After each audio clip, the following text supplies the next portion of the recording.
se retrouve en direct du studio Dissidence et cette semaine est consacrée à la review du Lindworm V3 Boxed en 59. Alors tout à l'heure nous sommes partis dans les stocks pour aller chercher ce magnifique bébé et regardez, nous l'avons ici dans son carton. Bam, le Boxed V3 de Lindworm. Le tout bien plastifié quand vous le recevrez chez vous.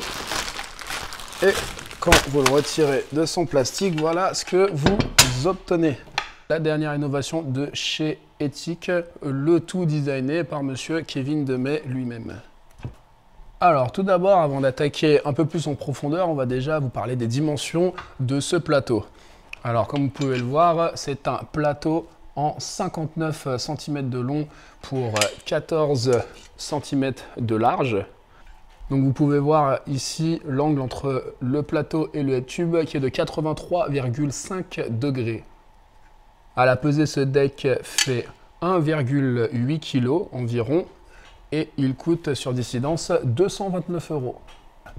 Et pour ceux qui seraient déjà en train de se poser la question de s'il est compatible avec des roues normales, des roues en standard 8, et bien évidemment vous avez livré avec le deck dans la boîte du Lindworm V3 Boxed les spacers adéquats pour pouvoir mettre vos roues en standard 8 en 24 mm de large. Et puis bien entendu, si vous préférez rouler en standard 12 en 30 mm de large, vous n'avez rien à changer, à part directement mettre votre roue dessus. Maintenant qu'on vous a parlé des dimensions, de l'angle et de l'adaptabilité des roues, on va un petit peu parler des innovations apportées par Kevin Demey lorsqu'il a designé ce nouveau deck. On va un petit peu plus se pencher vers la partie avant. Alors si on observe le head tube, on peut observer qu'il a été forgé. Alors qu'est-ce que ça veut dire le fait qu'il soit forgé? C'est que ce soit une seule pièce qui a été soudée sur le deck. Et quelle différence ça apporte lorsque vous ridez? Une grande différence, surtout si vous faites beaucoup de bunny up et beaucoup de manual, ce sera beaucoup plus rigide et ce sera moins flex. Et du coup, ça apportera une meilleure stabilité à votre riding. Et maintenant, on va se pencher un petit peu plus sur l'arrière du deck. Alors évidemment, vous pouvez tout de suite remarquer qu'il a une forme carrée, mais pas que. Si on regarde un peu plus attentivement la manière dont il est formé à la fin du deck, il n'a pas exactement une forme carrée, il n'a pas exactement la forme d'un deckhands qui vient s'incruster directement à l'arrière du deck, mais un entre-deux justement pour avoir cette forme en continu ici. Et puis vous pouvez voir un petit peu la courbure vers la fin pour justement imiter la taille d'un gros pegs qui se met à l'arrière. Donc c'est vraiment justement pour apporter une meilleure stabilité lorsque vous faites vos 50-50, vos high speak, surtout si vous vous penchez en arrière. Donc vous verrez là que ici, là, cet angle sert surtout quand vous faites ce type de grind, surtout pour les high speak quand vous êtes en arrière. Et comme Kevin ne fait pas les choses à moitié, il s'est dit je ne vais pas m'arrêter là et je vais même carrément faire la même forme au niveau des spacers. Alors les spacers qu'il y a entre le deck et la roue, et vous pouvez voir qu'ils imitent exactement la forme du deck jusqu'à la courbure qu'il y a pour les 50 et la high speak. Ce qui fait que vous avez encore plus de surface pour grinder lorsque vous êtes sur un curb ou sur un rail. Donc vous n'aurez pas juste la surface qu'il y a ici sur les pattes du deck, vous aurez en plus de ça le spacer sur lequel vous pourrez grinder. Si ça, c'est pas génial. Alors, on vient juste de vous parler de l'arrière et des innovations apportées pour faciliter les grinds, surtout les high speak et les 50. Et Kevin s'est dit, pourquoi ne pas faire exactement la même chose à l'avant pour faciliter les grinds à l'avant, surtout pour les amateurs d'overcrook et de nose blunt, le tout pour apporter une meilleure stabilité et une position parfaite lorsque le rider effectue ses tricks. Donc c'est pour ça que vous pouvez observer exactement la même forme à l'avant du deck comme à l'arrière, le même changement d'angle relevé vers l'arrière pour pouvoir justement être dans la position parfaite pour effectuer ces grinds là. Donc voilà, c'est tout pour les innovations par rapport à ce deck. Et maintenant, je sais qu'il y en a beaucoup qui se sont demandé, il y en a beaucoup qui nous ont posé la question, mais pourquoi est-ce que Ethic, qui est là depuis un petit moment, arrive seulement maintenant avec un deck carré? Alors la raison est simple, c'est que dans le team Ethic, de base, il y en avait des riders qui roulaient avec des pegs, donc on n'en ressentait pas l'utilité. Et d'ailleurs en Europe, il y avait beaucoup de riders qui étaient beaucoup plus dans le délire 4 pegs et beaucoup moins dans le délire boxed. Et avec l'arrivée de Nick Tedrick dans le team éthique, et Nick Tedrick qui est américain, et on sait qu'il y a beaucoup d'Américains qui préfèrent rider pegless et qui ont plus cette culture du deck carré. Et bah, il a approché Kevin en lui disant écoute, moi je suis plus dans le délire des decks carrés, etc. Et au début, donc, Kevin, vu qu'on ne ressentait pas l'utilité avec ses autres riders, il s'est dit qu'il n'allait jamais le faire. Mais vu qu'il y avait Nick, bah, il s'est dit ok, bah, on va essayer quelque chose. On va essayer quelque chose avec ce qu'on a, quoi. Et il a essayé d'innover, et puis voilà, ça a donné le Lindorm V3 box set que vous avez ici à Dissidence. Bon les gars, vous l'aurez compris, depuis tout à l'heure, je vous parle de rigidité au niveau du head tube, je vous parle de grande longueur, je vous parle d'espace qu'il y a pour grinder, d'angle à l'avant comme à l'arrière.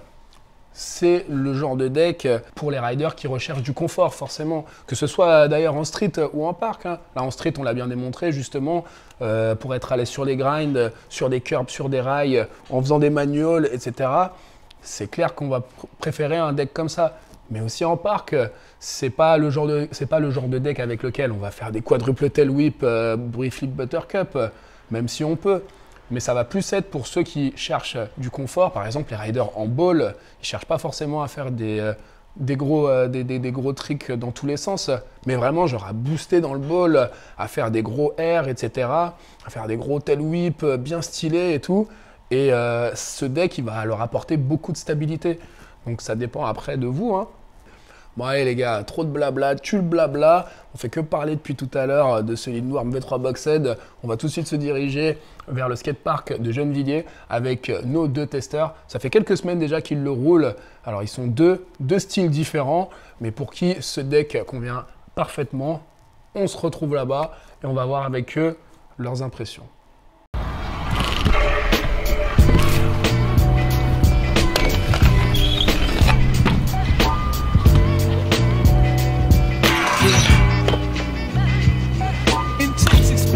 Provide intricate answers. Why I attack weakness like hip cancers. I sip lances to drink the pain away quicker. My game stays simple, all you game trickers. I spray niggas like paint, it ain't illin' for the killing. That pack clips that spit in the millions, fulfilling your needs like 1-900 numbers. Pretty when I talk shitty, now did he wonder? Am I the true and living? No clues are given. Crews are getting waxed like wood floors and they be slipping.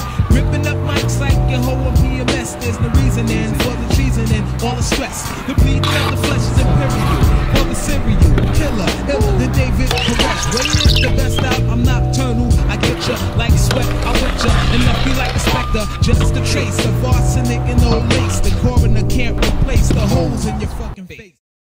Yo les gars, on se retrouve au studio parce qu'il a commencé à pleuvoir à Gennevilliers. Du coup, on va faire le débrief du deck ici. Donc pour ceux qui ne me connaissent pas, moi c'est Othman, j'ai 21 ans, ça fait une dizaine d'années que je roule. Ça fait quelques temps maintenant que je roule le Lindorm Boxed. Avant je ridais le Lindorm avec des pegs. Et vraiment une patate ce deck.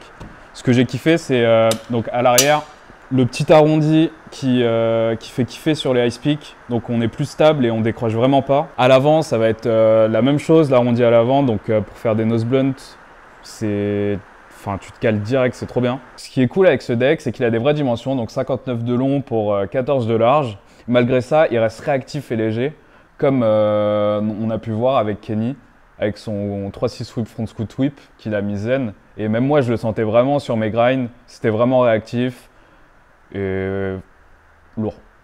Du coup, le deck, il est dispo sur Dissidence pour 229 €. Mais comme vous êtes la famille, on vous fait une petite réduc, moins 10% pendant une semaine à partir de la date de sortie de cette vidéo. Vous pouvez me retrouver sur Insta au nom de Homeshow. Vous pouvez aussi retrouver Kenny qui était là tout à l'heure. Dédicace à Dissidence de m'avoir invité pour cet épisode. Allez follow Dissidence sur Insta et sur YouTube. On se retrouve la semaine prochaine pour une nouvelle vidéo.